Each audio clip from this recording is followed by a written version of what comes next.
Sequence est un leader mondial de la synthèse pharmaceutique et des ingrédients de spécialité et par la nature même de nos activités, nous sommes au cœur des enjeux RSE du monde actuel. Les produits que nous fabriquons sont au service de la santé pour tous. Notre entreprise est assujettie au quota CO2 et sur le plan environnemental, notre impact est encore trop important. Nous sommes pleinement mobilisés pour accélérer notre transition vers un modèle beaucoup moins émetteur en CO2. Conduire une telle transformation est complexe et ne peut se faire sans l'engagement de l'ensemble des salariés de l'entreprise, ni bien sûr sans le soutien de nos actionnaires. Eurazeo accorde une importance particulière à la RSE, ce qui le différencie de l'ensemble de ses pairs. Comme nous avons pu le constater dès les tout premiers échanges chez Eurazeo, la RSE est un levier de performance qui est au cœur de la stratégie de l'entreprise.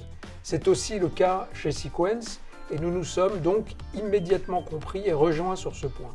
Depuis 4 ans, grâce à l'apport d'expertise et au soutien d'Eurazeo, nous avons notamment accéléré dans 3 domaines.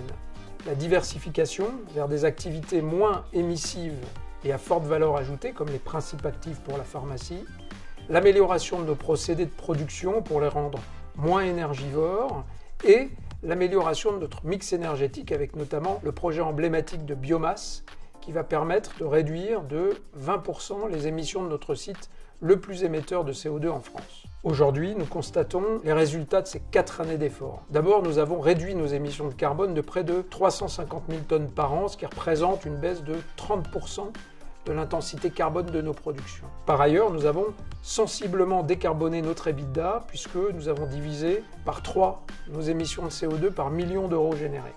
Et puis enfin, nous poursuivons le déploiement de projets ambitieux pour substituer l'énergie fossile par des énergies moins polluantes et qui permettront une sortie définitive du charbon au plus tard en 2024.